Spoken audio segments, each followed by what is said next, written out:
Hey guys, what's going on? It's Dominic Tartaglia, and I want to welcome you guys to DominicTartaglia.com. Today, I've got a little blog about first-time home buyers and taking possession of keys. And something kind of hits close home today because we close escrow for another first-time home buyer, and we be getting ready to give those keys out tomorrow. So here's 5 tips to make the transition a little easier for you guys. I'm just going to click over here and turn this into a slideshow so you can see what I'm looking at. And so here we go. Tip number 1 is to leave some room. And by leave some room, I don't mean physical space. I mean time between your close of escrow and when your lease expires on your current house. Um, you know, the reason for that is we all like to write a close of escrow date, 30 days, 45 days, 60 days, whatever the time period is from the original date of contract. But the reality of it is that things don't always happen that way, and things come up during escrow. And so it's nice to have at least a week between your close of escrow and the actual date that you are terminating your lease. So give your 30 days notice with a little bit of a time barrier in there so that you don't have to scramble around the last minute trying to find a place to live and put your stuff. The reason for this is it leaves less pressure on you to be doing that while you're trying to close escrow, and it also leaves less pressure on you for when you need to clean up the property or clean the property that you're moving into and organize your moving.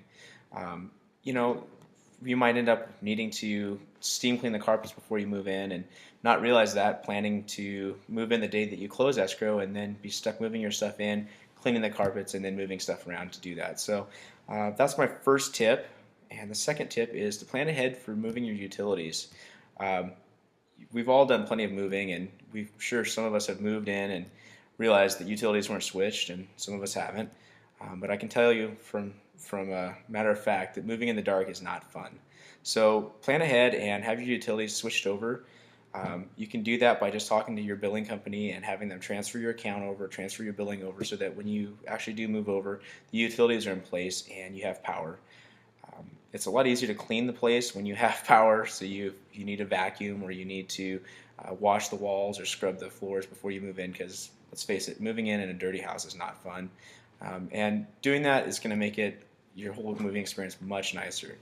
At the end of the day of moving all your boxes, you might have done that during the daylight and decide it's time for dinner and go to turn on your range and there's no gas. So you think, okay, well, we'll microwave dinner, and then there's no power. And it just goes downhill from there, and eventually you end up going out for dinner for hamburgers in your PJs or your moving clothes, and you're dirty and grimy, and it's just not a fun experience. So make sure you talk to your utility company ahead of time and have them be ready to transfer that for you so that when you move in that day, everything's ready to rock and roll. Tip number 3 is to pack smart. And like I said, we've all moved before plenty of times, but how many times have you moved into your first house and have all the emotions of doing that? Many first-time home buyers are super excited, and they might forget the simple things like packing each box corresponding to the room. It makes things a lot easier to take each item from that room, say your bedroom, and pack them into a box and then label them bedroom, so that when you get to your home, you unload the truck into the corresponding room. So boxes marked with bedroom, go to the bedroom. So that when you're unpacking, you can pull out things and know that your sheets are in there, your pillows are in there, your clothes are in there, all those things. And it makes it a lot easier for you to unpack. And one other tip that really helps with moving and packing and unpacking is to leave out the basics that you might need for the next day or two and pack them in a duffel bag, just like you would if you were going to a hotel. So your toothbrush, a pair of clothes, a towel, maybe those basic things that are going to be comfortable for you, just in case you don't, moving truck doesn't show up or you don't actually get everything unpacked like you planned on. That's going to make things a lot nicer. And this is a really obvious tip that doesn't always work out, just the same way as closing an escrow doesn't always work out. But try and plan for a weekend move. It's a lot easier for you to get your friends involved on a weekend to move versus the middle of the week, for the same fact that your job is more important to you than moving that day. That job is what afforded you the price to buy that home, and you shouldn't be using your vacation time to move into your new home. You should be using your vacation time for vacations, especially when you have weekend time that you can do that. Weekdays are stressful enough. You don't have to plan on moving after work for middle of Wednesday night. That's just not a realistic thing. You don't want to do that. So take it from me. Plan for the weekend. As your friends, we're going to be more willing to help you out, and you got 2 whole days on the weekend, or if you plan it for a 3-day weekend, 3 whole days to get everything moved, situated, and unorganized, and that's the best way to go versus planning on the middle of a Wednesday night. Also, lastly, Tip number 5 is to consider your pets and children. While you might be excited to move into your new place, your pets and your kids might not be so excited about it. It's a matter of changing their entire world.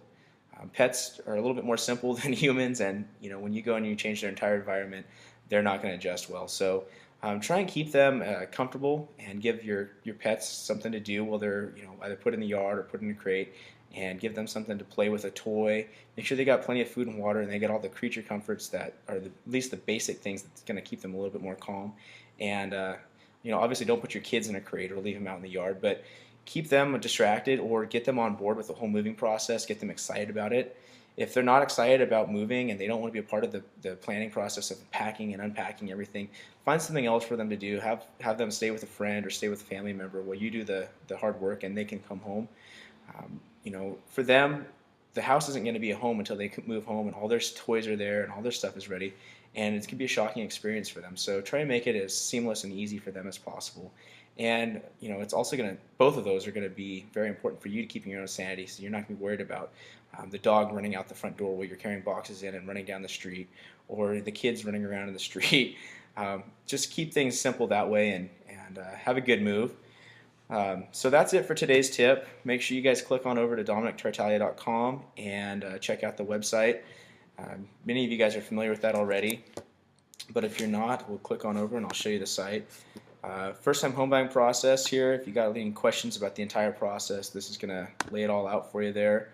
If you want to go and find out from A to B, this is the spot to go, from before you even buy to buying to after you own the home. We're going to have tips there for you.